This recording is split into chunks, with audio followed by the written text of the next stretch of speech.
What's up, everyone? I'm Ryan Wolt. Welcome to Week 4 of the Roast West Coast podcast. This podcast is all about coffee, and in Season 1, it's all about the innovators behind coffee in North County, San Diego. It's about learning a little bit more about this beverage that for so many of us is this little stabilizing force that somehow helps us set the tone for each and every day. This episode is sponsored by acclaimed roaster Steady State Roasting. At Steady State, they roast responsibly traded coffee sourced from around the world. Order small batch roasted coffee beans on steadystateroasting.com. And as a special treat, Roast West Coast listeners can use the promo code OWL10.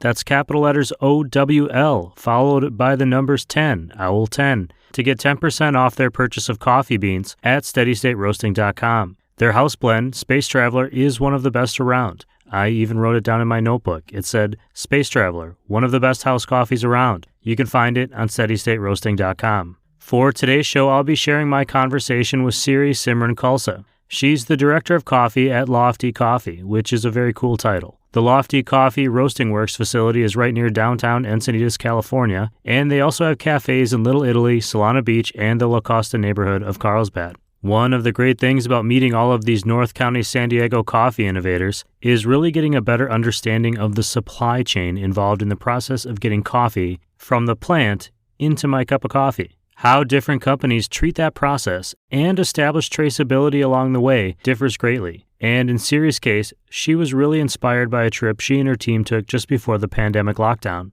You're going to hear all about it. You're going to hear about the Lofty Coffee roasting philosophy and how they manage being an all-from-scratch everything company. This podcast is recorded virtually right now in an effort to stay socially distant. And Siri and I had about 1 million tech glitches. But luckily there was a backup recording so I can bring you the whole conversation. But you might notice a change in the audio about midway through. Just a heads up. And now it's time for another cup of good coffee and the show.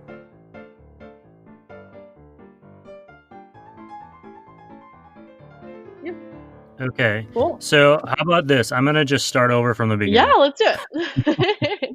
We had such a natural progression. Dang, technology. We really did. But I mean, I'll use that as like a teaser. Be like, this is what happens when you're terrible at podcasting. yeah, hey, some of it's out of our control. Hello, Siri. Hello. Welcome again. And thanks for joining me on the Roast West Coast podcast to talk about Lofty Coffee. You are the director of coffee, which is a very cool title. And I'm wondering what it is that you do. What is a director of coffee? Yeah, so I'm happy you asked because it is definitely a multifaceted role here at Lofty. We're a very small team operating 5 cafes. So as director of coffee, I am hands-on in creating all the training material and signage that goes into a coffee menu and educating our teams to correctly brew our coffee. And then up on that, I'm also working with our junior roaster, Joey, in developing roast profiles and doing all of our sample roasting and production roasting, as well as managing our production team in bagging, packaging, delivering, and then one step further in the supply chain, also working with importers and producers to source really awesome coffee that just tastes good and has awesome stories. So that sums up my role really quickly. But, again, there's a lot of time on AI and Photoshop as well as on the cupping table. So it's kind of this multifaceted role. A lot of different moving parts and problem solving, I would imagine. Absolutely. I want to get to sourcing in just a minute, but before that, I wanted to kind of talk about you and how you got into coffee in the first place, and like what was the path that brought you to these great heights as a coffee director at Lofty Coffee. Yeah, so before moving to San Diego, I lived in New York City, and I was going to school there. So I was in college, and like many other baristas, I needed a job to pay my way through art school. And yeah, I landed a job in a cafe, and I've always... Which one? So my first ever coffee job was for this Korean coffee chain called Cafe Bene. But that brought me to a little smaller second wave coffee shops. But where I really found my love for specialty coffee and learned that I wanted to pursue a career in the industry was working for a company that It was known as the name of Toby's Estate, but is now known as Partners Coffee. They've recently changed their name and gone through a rebranding. And they, between their education program and having really awesome roasters who were very friendly and inviting to the cupping table, showed me that there was actually career paths in the industry and that it wasn't just this customer facing job, which I actually really do love. Today was really busy, and actually I spent an hour on bar with some of our baristas this morning. So that really opened my eyes to seeing the greater supply chain in coffee, and that there's also many different avenues to pursue a career, whether it's in management, leadership, sales, green buying, roasting. That was a really amazing opportunity I had, and I give a lot of thanks to Chris, who was my barista trainer, and Tyler, who was one of the roasters, who they both just instilled in me an excitement. And from there, I moved to San Diego, and my grandmother found me an ad on Craigslist that said coffee professional. And it was a job for Lofty Coffee, and that was 5 years ago, and here I am today. You mentioned sourcing before. I know you guys took an origin trip not long before the pandemic, I believe. Where did you go, and what was it like? Was there a difference in your approaches before and after, or in general on origin trips at all? Mm-hmm. And how does that impact how you guys treat your roasting sessions now? Yeah, so we did take a trip to Costa Rica and Guatemala. We literally got back like a week before we shut all our cafes down. So it was interesting transition of going and meeting our producers and tasting the coffees that we were going to buy for the next year, and then to shut all our cafes down was just a really strange shift. But to talk a little bit more about that trip, so that was actually the second origin trip I've ever gone on. We tend to take 1 to 2 trips a year, and I had gone on one previously. And so this was like the second trip, and I put it all together, worked with our importers, our hosts, our producers to make it happen. It was actually very fun to play travel agent. And I love traveling and have fortunately been able to travel a lot. But again, this was like my second trip for the purpose of buying coffee and meeting our producers.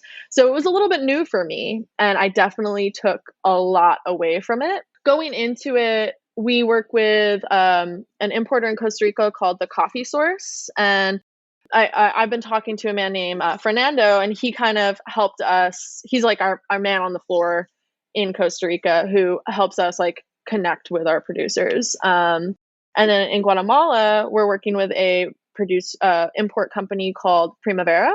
And that was just such an incredible experience, going from, landing in Guatemala City to taking a 15 passenger plane to Huehuetenango and taking a many hour winding dirt road trip up into the mountains to stay and meet with our producers. And one thing I really took away from that trip was having a deeper understanding for the nuances in the processing methods that different producers apply to their coffee, which then really translates to these incredible differences. And it was really cool to see Primavera works really closely with agronomists who then also help out their farmers to produce better coffee. So they're bringing these like techniques and tools to producers who may not otherwise have access to. And again, being able to work closely with Primavera, who then connect us closer to our farmers, not only does it give us a reassurance that the coffee is being produced really well, it gives us a reassurance that the farmers are receiving something from our end as well, and that being education, training, assistance, and then overall a higher price for their coffee. So again, really getting a closer look at how these coffees are processed was something that I took away, and I'm really trying to apply in the way that I now buy coffee, cupping with Nadine, who's the owner and operator of Primavera. She's a certified badass. She just like will cup the coffee, and she's like, this is fermented. Like, she just has this ability to taste these nuances in the way that processing affects the coffee that I just admire immensely. And so now that just gave me a new perspective in tasting coffee and being able to see, oh, is that actually like a really delicious fruit flavor, or is that like a funky, moldy, fermented flavor? Uh, so kind of training your palate around that. There's a really interesting skill to tasting coffee. Yeah. The first time that I ever tried coffee with like an intention to taste flavors, Chris O'Brien was kind of guiding me through it and saying, well, what do you taste? And all I could say was, I taste brown. It tastes brown to me. I don't really know what you're going for. And he's like, well, do you taste any fruit flavors? And I was like, I think you're insane. I don't taste anything out of there. And he's like, I'm telling you, there's like a blueberry flavor that you should be pulling out of there as like the predominant taste. And I said, you're crazy. Like, there's no blueberry in here. And we literally, a woman was passing by on the sidewalk, and I flagged her down and I asked her to taste the coffee. And I asked her, it's just a random person on the street. I said, well, what do you taste? She goes, oh, wow, this is amazing. It tastes exactly like blueberries. And I just lost it. I was like, no. And that was kind of, what am I missing? that was the first moment I realized that there's such a skill to tasting coffee and appreciating it. That's different than just drinking it because you're trying to get a caffeine fix. And something that really kind of forced me down this path to appreciate it a little bit more and what it takes to do that. And I've gotten a lot better. Well, something about cupping and just these subtle flavors that coffee has and the skill in tasting it, and something that I really appreciate about the practice of that is what it does is it requires you to like recall memory. And so it's like really being like, what does a blueberry taste like? Like, how do you describe that? How do you pinpoint that? To me is just like really cool. I'm sure like many other people in beverage and food industries, like I love food, and I travel to taste different foods that I've never tasted before, and go to bars and taste drinks I've never thought I'd drink before. And being able to be curious in that way is just very exciting to me. Yeah, I definitely can agree with that. And now when I'm able to taste something, I get kind of a nice a joy out of it. But it also makes me a little angrier when it doesn't taste the way I want it. Angry is not the right word, but I'm like, oh, come on, like.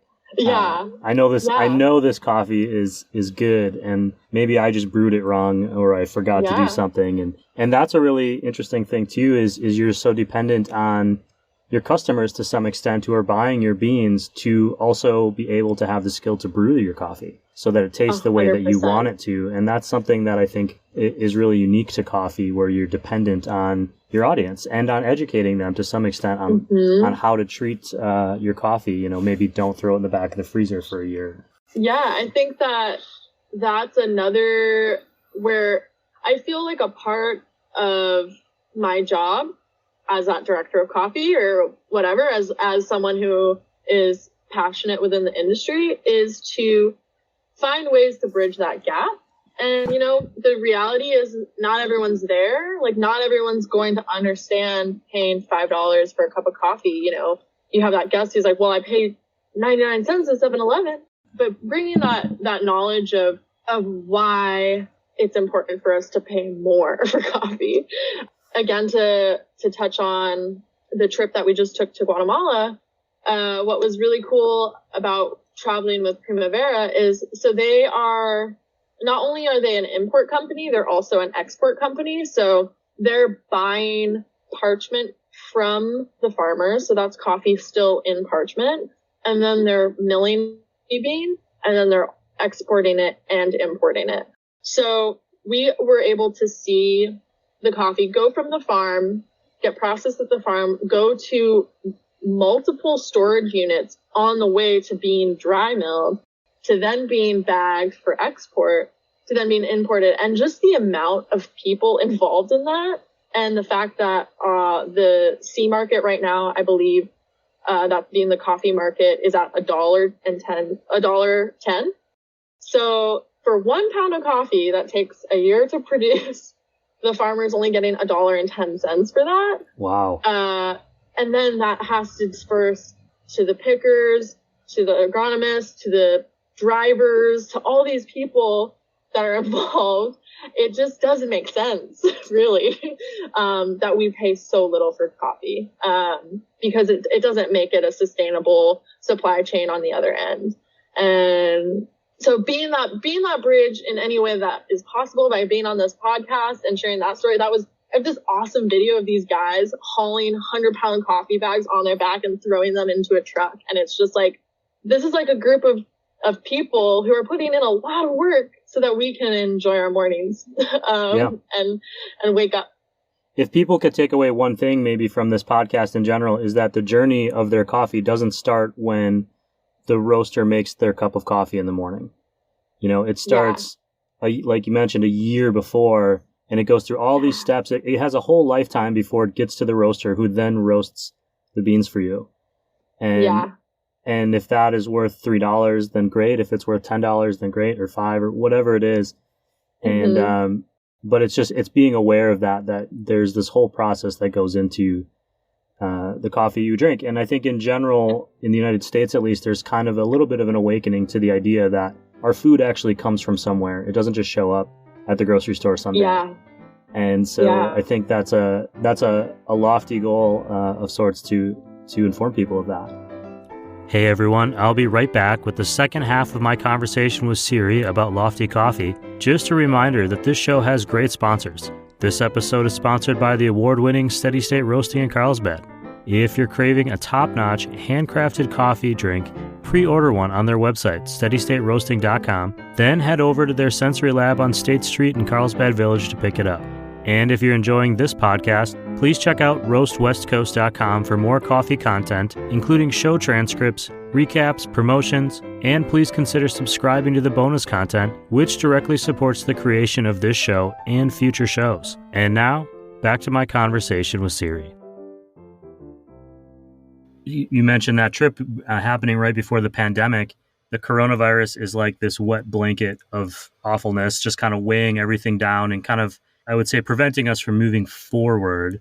How has it impacted you guys at Lofty? I mean, have there been unexpected impacts? How have you had to adapt to this kind of new business life?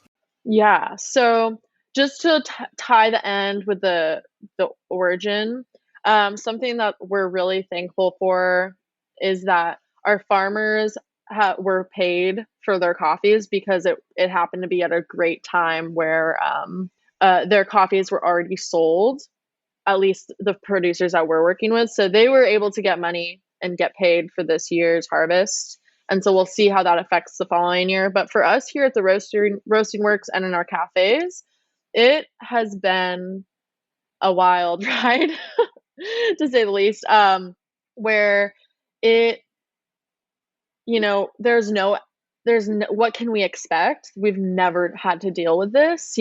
On March 16th, we shut down all 5 of our cafes, and that meant we had to let go of a team of about 100 people. And that was pretty devastating. And the next move of like, okay, but how do we continue?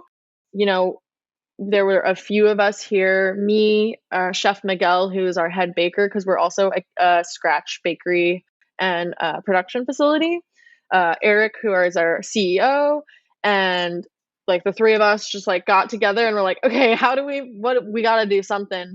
We still had wholesale grocery store accounts, so that meant I was behind the roaster fulfilling those accounts. We still had our online sales, which was really cool to see how now people are buying coffee online and getting it shipped to them and, brewing it themselves, hopefully in a really delicious way. Hopefully they have grinders and whatnot. But we also, just went into like survival mode. We started doing home deliveries of all of our scratch baked goods and coffee. So for anyone local, we were delivering to their door.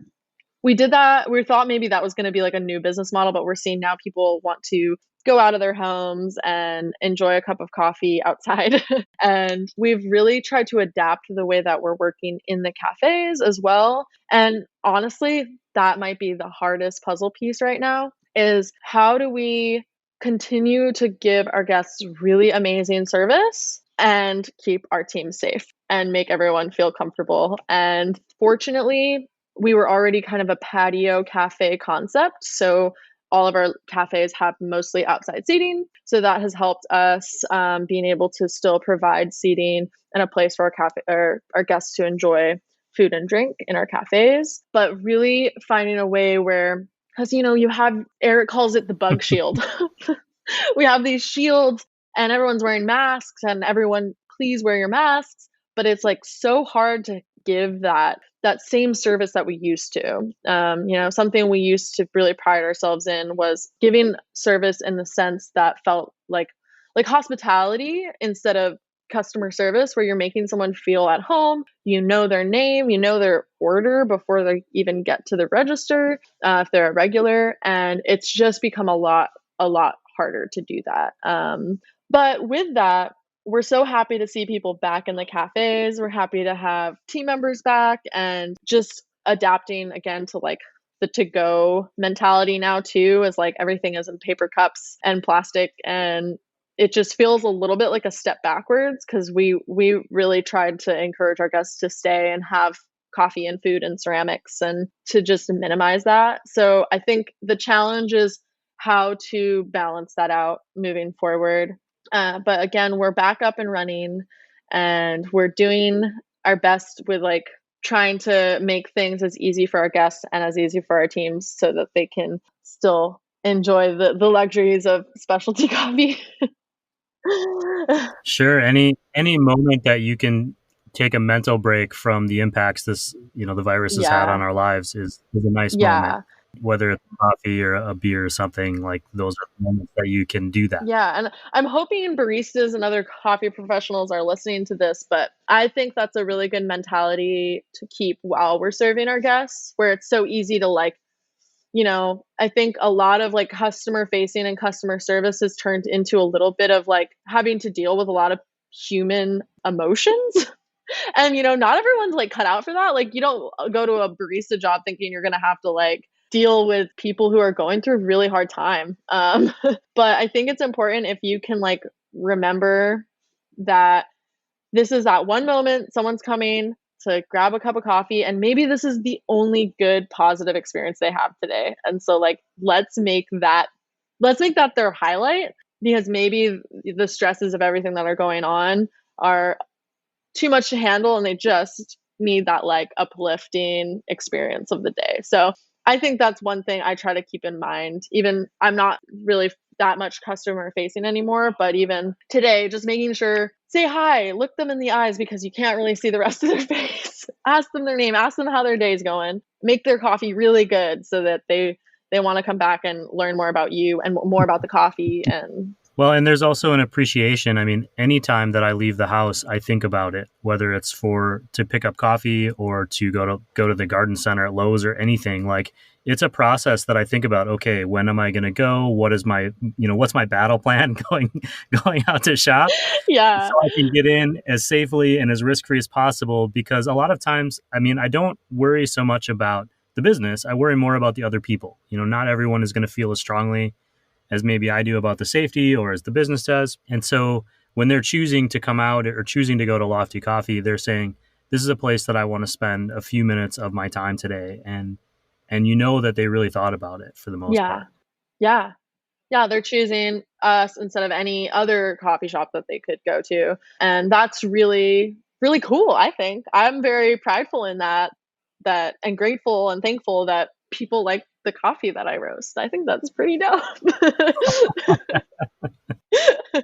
Speaking of the coffee you roast, we're entering the holiday season. The whole December season is here. What are you guys doing? I know you guys make some special holiday plans. Can you tell me about that? Yeah, so we do a yearly seasonal blend. It's called the West Coast Winter Blend. And, the idea of being here in sunny California, Southern California, where it's like 85 degrees today in the middle of October. It's supposed to be a really delicious cup of coffee that you can enjoy throughout the holiday season and through the sunny holiday season that we have here. So this year we're planning on, I've sourced a Papua New Guinea, which over the last few years, I've really grown a love and appreciation for those coffees. They just have this incredible texture that, paired with like The one that we have right now has this like slightly woody kind of savory quality to it, but then it also has this nice floral quality that balances that out. And just like this incredible texture, like I almost think like marshmallowy. And we're going to be blending that with a Kenyan coffee that brings this incredible acidity to the blend. So it's this nice, really full-bodied, heavy coffee that has this like balance of floral and savory qualities that to me I just think like goes so well with the holiday season, like with Thanksgiving and Christmas and any other holidays that you may be celebrating, where it just like goes really good with like a warm piece of toast or something like that. So just think like heavy bodied and just like this like balance of this sweet and savory and the West Coast winter blend. Awesome. Anything else that, or any other ways that you would encourage appreciators of your coffees to buy or to share or to get it? Is online the best? Coming into the store? What's the best way to really make those dollars go far? Yeah, so if you're local, come check out our roasting work. It is so cool. I wish more people knew we were here. I feel that we're a little hidden. If you're familiar with Encinitas, we are where Rhino Art used to be. It's on the 101, 97 North Coast Highway is the address. We have this incredibly huge outside patio that overlooks the 101, and you got this beautiful ocean breeze. In these days of the pandemic, we started we've always been a scratch bakery, but we just started a bread program. So we've been baking bread, sourdough, multigrain, and some specialty loaves. And you can get also a lot of our house-made goods. We make a lot of house-made nut milks, coconut milk, and oat milk, and an almond milk. It's essentially the Lofty market, and this is where the coffee is roasted. And we have just like this beautiful display that you can see the roaster, you see the coffee. We are doing 2-pound and 5-pound bags as well as our normal 12-ounce bags. So if you're looking for a bulk bag of coffee, you can find that here at our roasting works as well as on our website. So if you're not local, checking out loftycoffee.com, you can find all 12-ounce, 2-pound, and 5-pound bags. We try to share as much about where the coffee comes from and what the experience of the coffee, that being flavor and texture, is going to be. And yeah, so come check us out. I think if you're really wanting to learn more about the coffee, coming to our roasting works, our baristas are super friendly here and want to tell you all about the coffee. So I'm gonna kind of wrap this up with a 2-part question, which I do with everyone that I talk to, which is, sweet. If you're not at work, what style or type of coffee are you drinking just for you? Mm-hmm. Like either at home or if you went to somebody else's coffee shop. Yeah. And then anything else you want people to know about you or about Lofty Coffee in general? Okay. So the first question, if I'm going to a cafe, espresso. Always. I love espresso. I think it's a great way to see how the barista is skilled and trained. It's also just like this quick shot of deliciousness that I just love. Maybe I'll get another thing, but go to espresso. At home, I have a variety of things. If I'm making breakfast with a friend, maybe I'll do a French press. If I'm making coffee for myself, maybe I'll do an AeroPress or a V60. Typically filter though at home. And then the part 2, second question, something about myself. I hate to be like coffee is my identity because I'm so much more complex than that. But what I really, really love is this human connection. And if you ever have questions about coffee or want to nerd out or have like challenging theories that are just silly, please reach out to me. My name is Siri, Simran. You can, I don't know where you can find me, but yeah, I just want to know more people, whether it's in the coffee industry or out in the world. I love it all. But about Lofty Coffee, I think what makes us unique and different is the intention that we put into every product that we serve. There is a story behind literally everything on our menu. I think one of the challenges is being able to convey that. But if you ask, we're happy to tell you all about where all of our products come from. And with that, I thank you so much for having me. This is fun. Oh, no, it was great having you here. And I would say cheers to you and thanks for being on the show.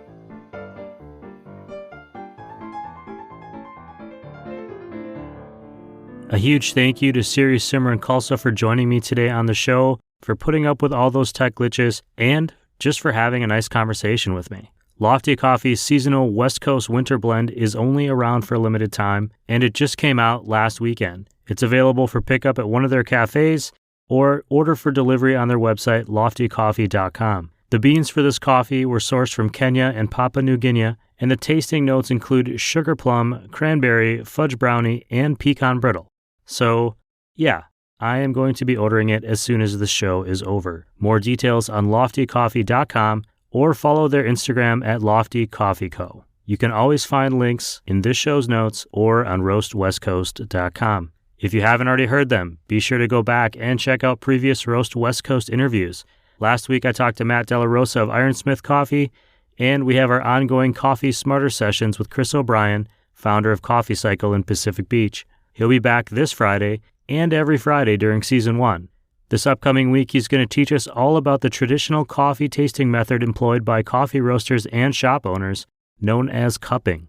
Whatever podcast platform you are listening on, please follow this show and consider writing a review. I'd really appreciate it, and it really helps other coffee lovers find this podcast. If you subscribe to the newsletter on roastwestcoast.com, you'll get weekly updates and links to all of the shows, insider discounts on coffee, and even a giveaway or two. Some awesome Skywalker art wooden sticker packs are going to be sent out to a few lucky subscribers soon. I want to thank the Coast News Group for collaborating with me on this project. Check out the coastnews.com's podcast directory. You're going to find this show there, you're going to find my other show, Cheers North County, and plenty of other great content, including the North County Beat podcast, hosted by my friend and colleague, Kelly Kyle. One last reminder, this episode of the Roast West Coast podcast was sponsored by Steady State Coffee Roasting. They are a small batch roastery dedicated to the craft and care of providing specialty, responsibly sourced coffee from around the world. Learn more about their process on steadystateroasting.com, where you can order coffee beans to be delivered right to your door. Don't forget to use Roast West Coast's listener promo code OWL10 on steadystateroasting.com. This episode of the Roast West Coast podcast has been produced and recorded by me, Ryan Wolt. Thank you for listening. Be swell out there, try to stay sane, and, as always, drink good coffee.